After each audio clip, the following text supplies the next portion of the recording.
Hello and welcome back once again.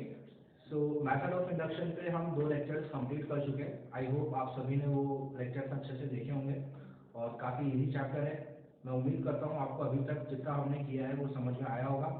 और सबसे important चीज़ जो हमने लास्ट लेक्चर में सीखी थी वो जब भी किसी स्टेटमेंट में या किसी सीक्वेंस में हमें एन टर्म्स है ना, जब लिखा होगा 3, 7, 11, 15 अप टू एन टर्म्स, तो जब ये अप टू एन टर्म्स जब लिखा होगा ना तो आप समझ जाना आपको वहां पर nth टर्म निकालनी है। तो दो फॉर्मेट में आता है, या तो आपको nth टर्म गिवन होगी या nth टर्म गिवन नहीं होगी। तो जब गिवन नहीं होगी तो कैसा लिखा होगा, dash dash dash dash up to n terms, यानी एन टर्म्स तक ये ऐसा चलता जा रहा है। तो आपका काम क्या है, आपको nth टर्म वहां पे निकालनी है। तभी उसके आगे आप उस स्टेटमेंट में n = 1 डालकर उसको पहले 1 के लिए ट्रू प्रूव करेंगे, फिर अज्यूम करेंगे कि वो k के लिए ट्रू है, फिर वो अजम्पशन लेके आपको ये प्रूव करना पड़ेगा कि वो स्टेटमेंट k+1 के लिए ट्रू है। अगर वो स्टेटमेंट k+1 के लिए ट्रू हो गई तो इसका मतलब मेथड ऑफ इंडक्शन से वो पूरा स्टेटमेंट उन सारे नेचुरल नंबर्स के लिए ट्रू हो जाएगा, है ना। तो बेसिकली यही प्रिंसिपल है मेथड ऑफ इंडक्शन का। और क्वेश्चन में आपको क्या चीज़ हमें याद रखनी है वो मैं अब आपको बता चुका हूँ। That is up to n terms and nth term in both the cases when nth term is given and when nth term is not given। ठीक है, तो चलिए आज कुछ एग्जांपल सॉल्व करेंगे हम, और मोस्टली आज ये चैप्टर हमारा कंप्लीट हो जाएगा, this particular content that is method of induction. और फिर नेक्स्ट लेक्चर में हम बाइनॉमियल थ्योरम हमारा स्टार्ट कर सकेंगे। तो चलिए क्वेश्चन करते हैं कुछ। जैसे ये क्वेश्चन है 1/3 × 5, ये डॉट क्या इंडिकेट कर रहा है, मल्टीप्लीकेशन। 3 × 5 plus 1/5 × 7 plus 1/7 × 9। अब आप समझदार हैं, नेक्स्ट होगा क्या, 9 × 11, फिर 11 × 30 and so on till n terms, है ना। तो यहाँ पे आपको nth टर्म नहीं दी हुई है, तो आपको इसकी nth टर्म सबसे पहले निकालनी है। तो nth टर्म निकालने के लिए सबसे पहले इस पर्टिकुलर सीक्वेंस को आइडेंटिफाई करो। क्या हो रहा है, ये दो ऑड नंबर्स का मल्टीप्लिकेशन चल रहा है, दो ऑड नंबर का मल्टीप्लिकेशन चल रहा है ना। और कैसे, दोनों में डिफरेंस 2 का है। 3 × 5, तो जो लास्ट नंबर है वो अब पहला नंबर है ना, इस तरीके से चल रहा है। तो इसको हम क्या नाम देंगे, इसकी nth टर्म क्या होगी। तो सबसे पहले मैंने आपको ये बताया था ना 2, 4, 6, 8 एंड सो ऑन, ऐसा इसकी nth टर्म क्या होती है, 2n होती है। 1, 3, 5, 7, इसकी nth टर्म क्या होगी, इसकी nth टर्म होगी 2n - 1। अब मुझे देखो, ये मेरा शुरुआत किससे हो रही है, 3, 5, 7। अच्छा, मुझे अगर ये 3, 5, 7 का पता चल गया तो 5, 7, 9 कोई बड़ी बात नहीं है, सिर्फ उसमें क्या होगा, +2 हो जाएगा, क्योंकि सब में 2 का डिफरेंस है। सो 3, 5, 7 है ना, 9, इसकी nth टर्म क्या होगी, इसकी nth टर्म देखो कैसे होगी, 2n + 1। क्या बोलते हैं, सही है। अगर 1 से स्टार्ट हो रहा है तो 2n - 1, 3 से स्टार्ट हो रहा है तो क्या होगा, 1 से 3 कितना बड़ा है, 2। सो 2n - 1 में 2 जोड़ोगे तो क्या आएगा, 2n + 1। अब देख लो, आप चाहे तो देखिए, जब मैं यहाँ n का वैल्यू 1 डालूंगा तो क्या आएगा, 2 × 1 = 2, 2 + 1 = 3। जब मैं n का वैल्यू 2 डालूंगा तो क्या आ जाएगा, 2, 2 = 4, 4 + 1 = 5। जब मैं n का वैल्यू 3 डालूंगा तो क्या आ जाएगा, 7, है ना, ऐसे। ठीक है, सो आई होप आप समझ में आ रहा होगा। सो 3, 5, 7, 9, 3 मतलब पहला नंबर 3, 5, 7, इनका नाम क्या हो गया, 2n + 1। तो अब इसको पकड़ते हैं, 5, 7, 9। तो 5, 7, 9, 11 एंड सो ऑन, इसका क्या हो जाएगा, nth टर्म। इसके लिए nth टर्म हो जाएगा, इन दोनों में सब में अंतर देख लो, अंतर कितने का, 2 का है, तो हो जाएगा 2n + 3। ठीक है ना। देखो n का वैल्यू 1 डालोगे यहाँ पर तो आएगा 5, n का वैल्यू 2 डालोगे तो आएगा 7, n का वैल्यू 3 डालोगे तो आएगा 9, n का वैल्यू n डालोगे तो आ जाएगा 2n + 3, है ना। सो 3, 5, 7 मतलब पहले नंबर जो है, क्योंकि दो नंबर का मल्टीप्लिकेशन है तो n टर्म्स भी जो बनेगी, nth टर्म वो दो नंबर के मल्टीप्लिकेशन के फॉर्म में बनेगी, है ना। तो क्या हो जाएगा, ये इसकी nth टर्म क्या हो जाएगी, 1/2n + 1 × 2n + 3। ठीक है, आई होप अब समझ में आ गया होगा। सो अब मैं इसको ऐसे लिखूंगा, 1/3 × 5 plus 5 × 7 plus 7 × 9 and so on till 1/2n + 1 × 2n plus 3, ये ठीक है ना ऐसा। आई होप समझ में आ गया होगा आपको, है ना। तो ये मेरी एनर्जी टर्म निकल गई and of course it is equals to this, ठीक है। तो सबसे पहला अब हम हमारा काम शुरू कर देंगे। तो स्टेप 1 जो कि होती है मेरी फाउंडेशन स्टेप। उस फाउंडेशन स्टेप में इस स्टेटमेंट को मुझे n इज इक्वल्स टू 1 के लिए ट्रू प्रूव करना है। तो P1 इज ट्रू, ये प्रूव करने के लिए मैं पुट करूंगा n is equals to 1। n is equals to 1 put करूंगा तो लेफ्ट हैंड साइड में क्या हो जाएगा, n इज इक्वल्स टू 1 मैंने पुट किया लेफ्ट हैंड साइड में, तो 2 into 1 is 2, 2 plus 1 is 3 और यहाँ पर 5 है ना। 2 into 1 is 2, 2 plus 3 is 5, तो 3 into 5 is 15। तो लेफ्ट हैंड साइड में आया मेरा 1 into 3 into 5, n is equals to 1 डालूंगा तो सीरीज यहीं रुक जाएगी। तो लेफ्ट हैंड साइड मेरा आ गया 1/15, ठीक है। इसी तरीके से राइट हैंड साइड मेरा क्या आ जाएगा, राइट हैंड साइड मेरा सेम ही आना चाहिए। तो n इज इक्वल्स टू 1 मैं यहाँ डालूंगा 1 डिवाइडेड बाय 3 into 2 1 जा 2, 2 plus 3 is 5 and 3 into 5 is 15, ये भी 1/15। मतलब मुझे पहले स्टेप में फाउंडेशन स्टेप में वो statement n is equals to 1 के लिए ट्रू प्रूफ करनी होती है, साबित करना होता है कि P1 ट्रू है। तो उसके लिए क्या left hand side right hand side में n का वैल्यू 1 डालने पर क्या आ गया, सेम आ गया, मतलब P1 is true, P1 is true, ठीक है। अब स्टेप 2 में मैं अज्यूम कर लूंगा कि मेरा Pk ट्रू है ना। तो Pk क्या हो जाएगा, ये बस n को k से रिप्लेस कर दो। सो 1/3 into 5 plus 1/5 into 7 plus 1/7 into 9 and so on till 1/2k plus 1 into 2k plus 3 is equals to k/3 into 2k plus 3। ये हो गया मेरा Pk, है ना। ये मेरा क्या हो गया, Pk हो गया, ठीक है। अच्छा, एग्जाम में आपको पूरा लिखना होगा फाउंडेशन स्टेप, अजम्पशन स्टेप, तीसरा क्या होगा k+1 के लिए सक्सेशन स्टेप। वो मैं देखो आपको एक बार लिख के बता चुका हूँ, तो अब मैं उम्मीद करता हूँ अब वो आप एग्जाम में आएगा तो अच्छे से लिख देंगे। स्टेप 3 क्या करना होता है, स्टेप 3 में हमको प्रूव करना है Pk+1 इज ट्रू। तो Pk+1 को ट्रू प्रूव करने के लिए पहले Pk+1 होगा क्या, जो Pk होगा ना, Pk की जितने Pk वाली ट्रेन में जितने भी डब्बे हैं, उस आखिरी डब्बे में हमें एक डब्बा और लगाना है। एक डब्बा और कैसे लगाएंगे, उस आखिरी डब्बे में हमें जहाँ k लिखा हुआ है ना, वहां पर k+1 से उसको रिप्लेस करना है।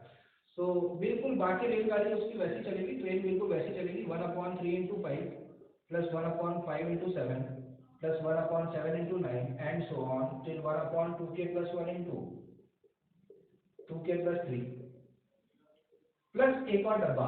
अब एक और डब्बा क्या है, ये लास्ट वाला जो डब्बा है उसमें k की जगह k+1 रख दो। तो इसमें k की जगह k+1 रखूंगा तो आ जाएगा 2k plus 2 plus 1, 2k plus 3, 2k plus 3 और अगला डब्बा हो जाएगा इसका 2k plus 5, ठीक है। ये हो गया मेरा Pk+1 और ये किसके इक्वल होना चाहिए, it should be equal to, ये राइट हैंड साइड में k की जगह k+1 लिख दो, k+1 डिवाइडेड बाय 3 into इस k की जगह k+1 रखूंगा तो 2k plus 2 plus 3, तो 2k plus 5 हो जाएगा। ये तो मतलब मैं समझ गया कि मुझे ये जो Pk+1 है ये पूरा क्या आना चाहिए, ये आना चाहिए। तो क्या हो जाएगा, Pk+1 सच्चा साबित हो जाएगा, मतलब ट्रू हो जाएगा ये। अरे Pk+1 ट्रू है, उसी के लिए तो काम कर रहे हैं, तो करते हैं।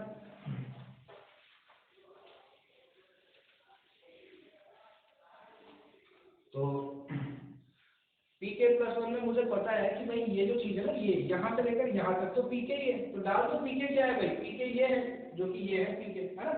Pk पूरा ये चीज लिखा हुआ है Pk+1 में, और Pk एक्चुअली है क्या, k/3 into 2k plus 3, तो हो जाएगा k/3 into 2k plus 3 plus कितना 1/2k plus 3 into 2k plus 5, 1/2k plus 3 into 2k plus 5। इसको सॉल्व करना है ना, और इसको सॉल्व करके हमारा उत्तर ये आना चाहिए, आ जाएगा, कोई दिक्कत नहीं। तो अच्छा, अब क्या कर देंगे भाई, इसको सॉल्व कर दो तो डिनोमिनेटर में 2k प्लस 3 सेम है। तो आप चाहो तो 1/2k+3 को कॉमन ले लो, ऐसे ब्रैकेट डाल दो, ब्रैकेट के अंदर k/3 प्लस 1/2k+5 कर दो ऐसा, ठीक है ना, ऐसा कर दो और फिर आगे सिंप्लीफाई कर दो इसको। तो आगे जब हम इसको सिंप्लीफाई करेंगे तो ऐसा आ जाएगा, देखो 1/2k+3 सिंप्लीफाई करेंगे तो एलसीएम आ जाएगा 3 इंटू 2k+5 और इधर 3 है तो 2k+5 से k मल्टीप्लाई हो जाएगा तो हो जाएगा 2k² + 5k प्लस 3 आ जाएगा, ऐसा है ना। तो सिंप्लीफाई करके ऐसा आ रहा है। अब नीचे अंदर क्या बन रही है, क्वाड्रेटिक बन रही है, इसको फैक्टराइज कर लो, फैक्टराइज कर लोगे तो आपका उत्तर आ जाएगा। तो फैक्टराइज करके ये कैसा दिखेगा, 1/2k plus sorry 1/2k+3 in bracket, इसको फैक्टराइज कर लो, 5k को स्प्लिट कर लो 2k+3k में, है ना। सो आपका आंसर क्या आ जाएगा, ऐसा आ जाएगा 2k+3 इंटू k+1, इसको फैक्टराइज करेंगे, divided by 3 into 2k+5। So 2k+3 से 2k+3 कैंसिल हो गया, क्या बचा k+1/3 इंटू 2k+5। यही आपको tk+1 लेके आना है, देखो है ना, क्योंकि हमारा क्या आ गया ना, हमारा k+1 divided by 3 into 2k+5, यही लेके आना था आपको, यही प्रूव करना था कि pk+1 ये होगा। हाँ, कर दिया प्रूव, आ गया देखो pk+1। तो इससे ये साबित हो गया, सक्सेशन स्टेप हमने प्रूव कर दी, pk+1 प्रूव हो गया, ट्रू प्रूव हो गया। तो नेक्स्ट स्टेप 4 में क्या लिख देंगे, by the method of induction from all the above results we can say that the given statement is true for all n belongs to natural number, है ना, n belongs to natural number, ऐसे लिख देंगे step 4 में, है ना। Step 4 में ये स्टेप 4 जो हमारी लास्ट स्टेप होगी, bye the method of induction, method of induction की हेल्प से या मेथड ऑफ इंडक्शन के प्रिंसिपल से हमने ये साबित कर दिया कि ये जो गिवन स्टेटमेंट थी वो उन सारे नेचुरल नंबर के लिए सच्ची है, ट्रू है, ठीक है। तो चलिए नेक्स्ट क्वेश्चन डिस्कस करते हैं, नेक्स्ट फॉर्मेट ऑफ क्वेश्चन। ये देखो एक फॉर्मेट था तो सीरीज पे दिया हुआ था, हम पिछले 2-3 लेक्चर से इसी फॉर्मेट पे क्वेश्चन कर रहे हैं। और बेसिकली क्वेश्चन अगर अराइज होता भी है, कॉम्पिटिटिव एग्जाम में तो नहीं पूछेंगे, लेकिन हाँ एप्लीकेशन इसकी काफी काम आएगी, शॉर्ट ट्रिक अप्लाई करने में क्वेश्चंस की, है ना। अब जैसे जब ये चैप्टर हम कंप्लीट कर लेंगे और 11 के कुछ 1-2 चैप्टर्स और हैं जो हम कंप्लीट करेंगे, और फिर जब मैं आपको जेई की शॉर्ट ट्रिक्स बताऊंगा तब आपको समझ में आएगा कि ये मेथड ऑफ इंडक्शन का वहाँ पर कितना अच्छा यूज है ना। ये n=1 जो हम ट्रू प्रूव करते हैं ना, ये n=1 ही हमारी काफी हेल्प करता है क्वेश्चन सॉल्व करने में, लेकिन वो हम बाद में डिस्कस करेंगे, अभी हम पहले कॉन्सेप्ट समझेंगे अच्छे से, ठीक है। तो ये एक फॉर्मेट हो गया सीरीज वाला। अब एक और क्वेश्चन बनता है इसी मेथड ऑफ इंडक्शन से। एक तो फॉर्मेट ये हो गया जब हमको सीरीज गिवन होगी, उसमें या तो nth टर्म गिवन होगी या फिर अप टू n टर्म्स लिखा होगा। तो जब अप टू n टर्म्स लिखा होगा सॉरी, तो आपको वो nth टर्म निकालने होंगे, है ना। तो एक फॉर्मेट ऑफ क्वेश्चन तो ये हो गया। अब एक फॉर्मेट आता है डिविजिबिलिटी वाला, है ना। तो डिविजिबिलिटी का सवाल मेथड ऑफ इंडक्शन में कैसे बनता है, चलिए वो डिस्कस करते हैं।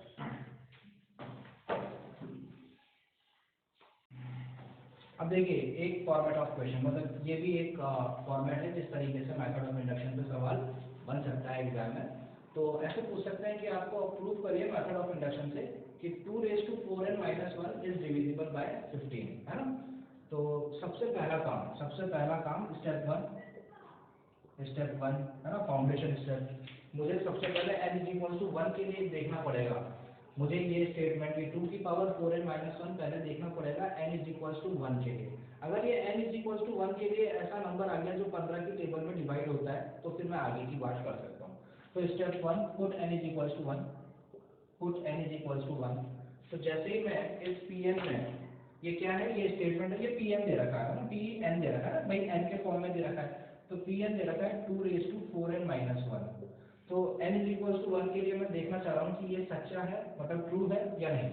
तो पुट n=1, तो मेरा P1 क्या हो जाएगा, 2 raise to 4 into 1 is 4 minus 1। अब देखिए 2 रेज टू 4 कितना होता है 16, 16 माइनस 1 कितना होता है 15, 15 आया।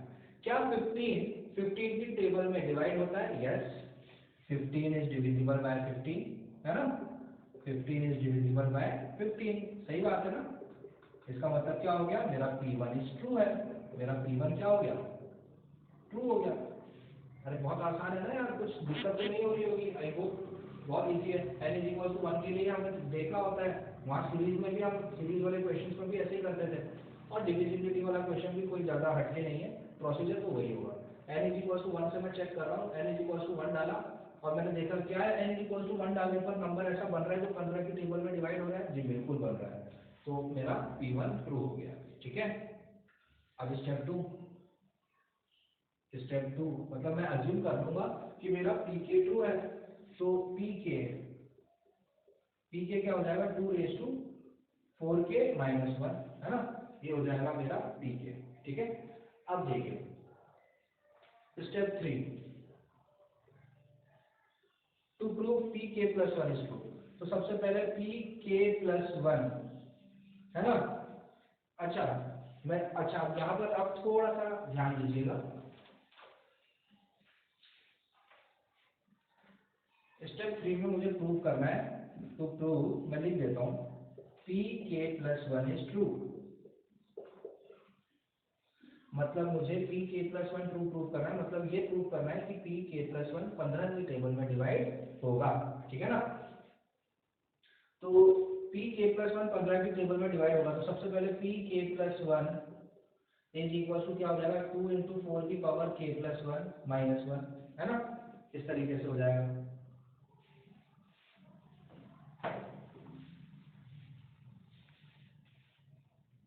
तो pk plus 1 2 raise to k की जगह k प्लस 1 रिप्लेस कर दूंगा, तो ये आ जाएगा 2 raise to 4 into k plus 1 minus 1। अच्छा इसको मैं और सिंप्लीफाई कर दूं तो 2 raise to 4k plus 4 minus 1 आ जाएगा। ठीक है ना। अच्छा यहाँ पर और पार्ट करते हैं, तो pk plus 1 is equal to क्या आया, अच्छा a raise to m plus n, इसको हम अलग अलग कर सकते हैं, 2 raise to 4k dot 2 raise to 4 minus 1 ऐसे लिख सकते हैं। तो ये हो जाएगा 2 raise to 4k, 2 raise to 4 का मतलब हो जाएगा 16 इंटू 2 की पावर 4k माइनस 1, ये हो गया मेरा pk प्लस 1, है ना।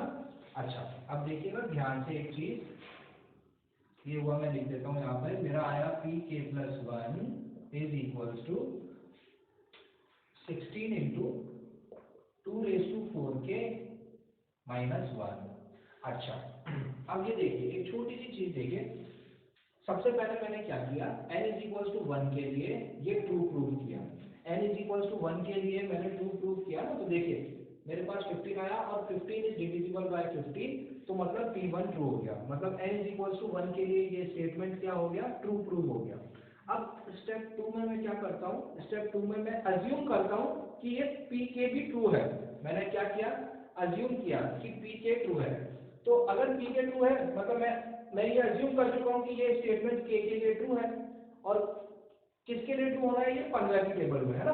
तो मैं अब ये अज्यूम कर चुका हूँ कि ये जो स्टेटमेंट है, ये जो मैंने लिखा pk ट्रू है, तो अगर ये pk ट्रू है तो ये 15 की टेबल में डिवाइड होगा, जाहिर सी बात है ना। अगर मैंने ये अज्यूम कर लिया है, अगर मैंने ये मान लिया है कि ये स्टेटमेंट ट्रू है, तो इसका मतलब मैं ये मान के बैठ गया हूँ कि जैसे मैंने 1 के लिए ये ट्रू निकाला, तो अब मैंने मान लिया है कि ये k के लिए भी 15 की टेबल में डिवाइड होगा। तो मैं ऐसे लिख देता हूँ 15 की टेबल में डिवाइड होगा, तो 2k मतलब ये देखिएगा ध्यान से, यही स्टेप समझने की है, और तो बाकी बहुत आसान है। तो अगर मैं मान चुका हूँ कि pk मेरा ट्रू है, तो मैं मान चुका हूँ कि ये स्टेटमेंट यानी pk 15 की टेबल में डिवाइड होगा।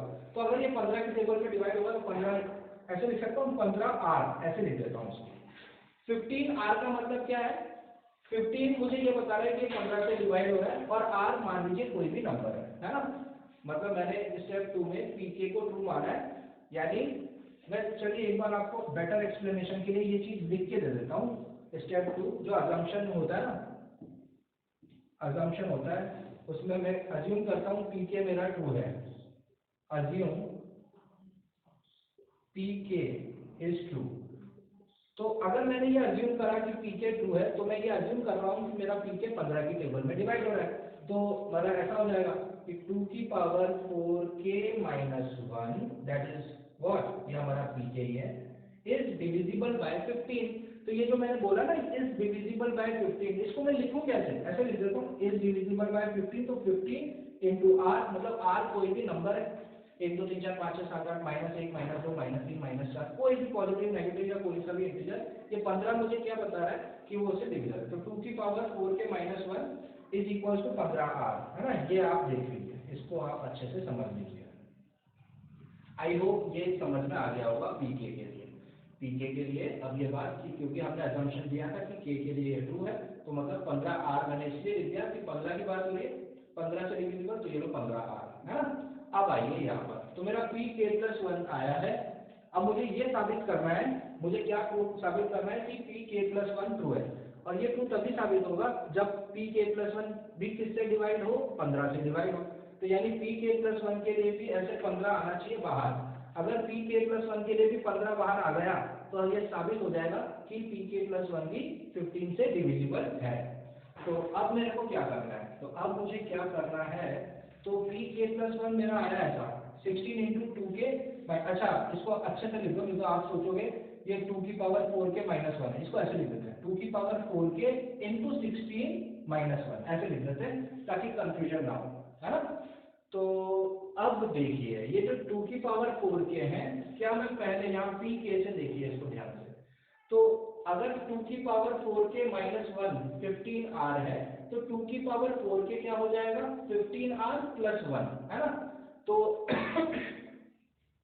इस 2 की पावर 4k की जगह मैं अब क्या लिखने वाला हूँ 15r प्लस 1 इंटू 16 माइनस 1, है ना। ये देखो मैंने ये 2 की पावर 4k की वैल्यू पटक के यहाँ पर डाल दी pk से भी ये आया 15r। ये r की जगह आप कुछ भी ले सकते हो, a b c d e f g, बस k को छोड़ के कुछ भी ले लो, है ना। तो अब इसको सॉल्व कर लेते हैं। तो देखिए 15r इंटू 16, 15r इंटू 16 कितना होता है 240r हो जाता है ना। 240r plus 1 into 16 is 16 minus 1, तो हो गया 240r प्लस 15। अब देखिए 240 और 15 में क्या 15 कॉमन है, अरे वाह 15 कॉमन आ गया, मतलब ये 15 की टेबल में इसका भाग लग रहा है ना, तभी तो कॉमन आया। तो 15 कॉमन आ गया 16r प्लस 1, है ना। ये हो गया मेरा pk प्लस 1। और अब क्या pk प्लस 1 ट्रू साबित हो गया, अरे हो गया ना, देखो ना 15 बाहर आ गया, 15 बाहर आ गया मतलब 15 का भाग इसमें लग गया, 15 से ये डिवाइड हो गया, और 15 से ये डिवाइड हो गया, इसका मतलब pk प्लस 1 हमारा ट्रू हो गया, है ना। अरे हमें डिविजिबल बाय 15 तो करना था, पहले हमने n इक्वल टू 1 के लिए प्रूव किया कि ये सच्चा है, फिर मैंने मान लिया कि pk मेरा ट्रू होगा, मतलब जब मैं मान लेता हूँ तो यहाँ पे 15 की बात हो रही है डिविजिबल की, तो मैं मान चुका हूँ अब कि मेरा pk जो है वो 15 की टेबल में डिवाइड हो रहा होगा, तो मैंने उसको लिख दिया 15r, और pk प्लस 1 मुझे ट्रू प्रूव करना है, तो k को k प्लस 1 से रिप्लेस किया तो ऐसा आ रहा है ना। और इस तरीके से किया, फिर मतलब अलग अलग कर दिया इसको, पावर्स को, पावर ऐड हो जाती है बेसिकली, पढ़ा है हमने बचपन की क्लासों में, है ना। ऐसे 2 की पावर 4k प्लस 4 को हम लिख सकते हैं 2 की पावर 4k इंटू 2 की पावर 4, 2 की पावर 4 16 होता है, और 2 की पावर 4k की वैल्यू मैंने यहाँ से डाल दी, और कैसे भी करके मुझे क्या करना था, ये 15 मेरा बाहर आ जाए, यानी जिस भी नंबर की बात हो रही है, अभी क्वेश्चन कैसा भी आ सकता है, डिविजिबल बाय 8 आ सकता है, डिविजिबल बाय 10 आ सकता है, तो जो भी नंबर है उसको आपको बाहर निकालना है बस, है ना। तो ये 15 बाहर आ गया, इससे मेरा क्या साबित हो गया, इससे ये साबित हो गया कि pk प्लस 1 इज ट्रू, है ना। तो pk प्लस 1 अगर ट्रू साबित हो गया तो next step by the method of induction we can say that this statement, अब ये 2 की पावर 4n माइनस 1 जो लिखा हुआ है, अब यहाँ पर n की वैल्यू आप दुनिया में कोई भी नेचुरल नंबर डालो, दुनिया का कोई भी नेचुरल नंबर अगर आप यहाँ पे डालोगे तो आपका ऐसा नंबर बैठेगा जो कि 15 की टेबल में डिवाइड हो जाएगा, ठीक है। सो आई होप ये क्वेश्चन आपको क्लियर हो गया होगा। तो चलिए नेक्स्ट क्वेश्चन की तरफ बढ़ते हैं। सो नेक्स्ट क्वेश्चन है, ये भी देखो अब वो सीरीज वाला क्वेश्चन आ गया है। तो 5 + 5 square + 5 cube + 5⁴ and so on till 5⁴n is equal to इतना। अच्छा यहाँ पर nth टर्म हमें गिवन है ना, nth टर्म इधर गिवन है, तो वही प्रोसीजर हमें फॉलो करना है। तो सबसे पहले n = 1, ये स्टेप 1 है। n = 1 के लिए ये हमें ट्रू साबित करना है। तो n = 1 जैसे ही मैं डालूंगा तो लेफ्ट हैंड साइड मेरा क्या हो जाएगा, 5⁴1। 5⁴1 का मतलब 5 आ जाएगा, 5⁴1 का मतलब 5 आ जाएगा। और राइट हैंड साइड में मेरा क्या हो जाएगा, n = 1 डालकर ये देखिए 5/4 इंटू 5⁴1 5, 5 - 1 is 4, तो 4 से 4 कैंसिल हो गया, 5 आ गया। तो left hand side right hand side दोनों इक्वल आ गए, तो मतलब मेरा 1 के लिए ये स्टेटमेंट ट्रू हो गया, तो मेरा P1 ट्रू हो गया। अब स्टेप 2 अज्यूम कर लेता हूँ मैं, अजम्पशन है। अब मैं यहाँ पे मान लेता हूँ कि मेरा Pk ट्रू होगा, तो 5 ये Pk हो गया मेरा, ये Pk = 5 + 5 square + 5 cube + so on till 5⁴k is equals to 5/4 into 5⁴k - 1। ये हो गया स्टेप 3 स्टेप 2। अब स्टेप 3 में हमको वापस से प्रूव करना है, प्रूव अज्यूम प्रूव, है ना। तो to prove Pk + 1 is true, सो Pk + 1 ट्रू प्रूव करना है, तो लिख दो पहले Pk + 1। तो Pk + 1 इज इक्वल टू क्या हो जाएगा, यहाँ तक तो सेम ही चलेगा, 5 + 5 square + 5 cube and so on till 5⁴k + 5⁴k + 1, ऐसा हो जाएगा। एक डब्बा और जुड़ जाएगा, k की जगह k + 1 आ जाएगा। और it should be equal to, ये किसके बराबर होना चाहिए, ये होना चाहिए 5/4 इंटू 5⁴k + 1 - 1, ऐसा आना चाहिए, ठीक है ना, राइट हैंड साइड। तो Pk + 1 ये आना चाहिए, और यहाँ तक तो ये क्या है, Pk ही है, यहाँ तक तो ये क्या है, Pk है, तो ये डाल दो इधर, तो ये हो जाएगा 5/4 into 5⁴k - 1 Pk plus 5⁴k + 1, ऐसा आ जाएगा, है ना। अब इसको खोल दो आप, तो 5 × 5⁴k कितना हो जाएगा, 5⁴k + 1, है ना, ऐसा ही होगा। 5 × 5⁴k कितना हो जाएगा, 5⁴k + 1 -5, 5 × 1 is -5, ठीक है, प्लस अच्छा चाहो तो इस तरीके से ऐसे लिख सकते हो, तो 5⁴k - k + 1 -5/4 प्लस 5⁴k + 1, ऐसा, ठीक है ना। इस तरीके से आप इसको लिख सकते हैं। और अब यहाँ से आप देख सकते हो, तो अब इसको आप सिंप्लीफाई कर दीजिए, है ना। तो 5/4 आ रहा है ना बाहर, एक सेकेंड। सो अब इसको सॉल्व कर देंगे तो आ जाएगा हमारा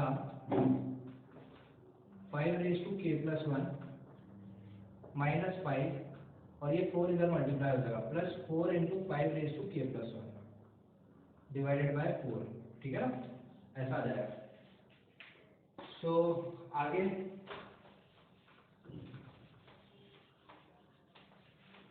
ये हो जाएगा 5⁴k + 1 प्लस 4 × 5⁴k + 1, ये हो जाएगा 5 × 5⁴k + 1। अरे ये 1 + 4 कितना होता है, 5 होता है ना, तो ये इस तरीके से हो जाएगा, और माइनस का 5 लिखा हुआ है, -5 डिवाइडेड बाय 4। अब देखो इन दोनों में कॉमन क्या है, 5 है, तो 5 कॉमन आ जाएगा, तो क्या आ जाएगा 5⁴k + 1 -1, ठीक है ना, इस तरीके से डिवाइडेड बाय 4 आ जाएगा। तो यहाँ पे 4 कर दो, यही आपको प्रूव करना है, देखिए यही आपको प्रूव करना था। तो इसका मतलब हमने क्या प्रूव कर दिया कि हमारा Pk + 1 ट्रू हो गया, ठीक है ना। इससे ये साबित हो गया कि Pk + 1 हमारा ट्रू प्रूव हो गया। So by the method of induction the given statement is true for all n belongs to natural number, ठीक है ना। So I hope method of induction हमें क्लियर हुआ होगा। तो इस तरीके से हम इसको अब कंप्लीट कर चुके हैं, और नेक्स्ट लेक्चर में जो कि होने वाला है हमारा कल ही, तो नेक्स्ट लेक्चर होने वाला है बायनोमियल थ्योरम, हम स्टार्ट करने वाले हैं। ये काफ़ी इजी टॉपिक का, आपकी बुक से आप जितने क्वेश्चन करना चाहें मैक्सिमम नंबर ऑफ क्वेश्चंस करें इस पर, बहुत इजी टॉपिक है, 4 ही स्टेप्स लगती हैं बेसिकली, और 2 ही फॉर्मेट ऑफ क्वेश्चन हैं, या तो सीरीज वाले या फिर वो डिविजिबिलिटी वाले। तो डिविजिबिलिटी वाला क्वेश्चन भी मैंने आपको एक करवा के बता दिया कि क्या अप्रोच उसमें होनी चाहिए। जैसे कोई भी अगर स्टेटमेंट दे दी और आपको बोला कि it is divisible by any number 8, 10, 12, है ना, तो उसको n इज इक्वल टू 1 के लिए देखो पहले कि n इज इक्वल टू 1 डाल के क्या वो सीरीज ऐसी चेंज हो रही है, ऐसे नंबर में आ रही है जो आपके उस नंबर से डिवाइड हो रही है। अगर हो रही है तो बहुत अच्छी बात, यानी P1 हमारा ट्रू हो गया। उसके बाद मान लो कि वो Pk के लिए ट्रू है, तो जब भी मानो तो जो भी नंबर होगा ना, जैसे 10, 8 या 15, तो 15 इंटू आर या 15 इंटू बी या 15 इंटू सी, जो भी आपको अच्छा लगता हो, तो ऐसा करो। फिर Pk+1 के लिए आपको ट्रू प्रूव करना होगा, फिर वहां से उठाकर वहां पर सब्स्टिट्यूट कर देना, और Pk+1 में जब भी हो तो वो नंबर बाहर आ जाना चाहिए जिससे वो डिवाइड होना चाह रहा है या ट्रू प्रूव होना चाह रहा है। ठीक है, तो एक तो वो फॉर्मेट हो गया और एक ये सीरीज वाला फॉर्मेट हो गया। तो इसी पे बेस्ड आपका क्वेश्चन बनेगा मेथड ऑफ इंडक्शन पे, जो कि काफी इजी टॉपिक था, है ना। आई होप सबको समझ में आया होगा अच्छे से। और नेक्स्ट लेक्चर मिस मत करिएगा, बिल्कुल अच्छे से फॉलो करिएगा नेक्स्ट लेक्चर को भी, क्योंकि नेक्स्ट लेक्चर में हम स्टार्ट करने वाले हैं बायनॉमियल थ्योरम, और वही इस चैप्टर की बैकबोन है बेसिकली। आप ये बोल सकते हो कि 90:10 का रेशियो, 90% अगर वो इम्पोर्टेंट है तो 10% ये इम्पोर्टेंट है ना। तो काफ़ी, और उसमें हमें काफ़ी ज़्यादा नंबर ऑफ लेक्चर्स भी लगेंगे comparative to this particular topic. ये तो हमारा 3 लेक्चर्स में ही कंप्लीट हो गया, उसके लिए हमें नियर अबाउट 8 to 9 लेक्चर्स लगने वाले हैं। ठीक है ना, सो प्रिपेयर रहिए, और नेक्स्ट लेक्चर में मिलेंगे एंड स्टार्ट करेंगे हमारा न्यू सब topic of this chapter, that is binomial theorem. So thank you so much for watching. Have a nice day, and I will see you guys in the next one. Bye.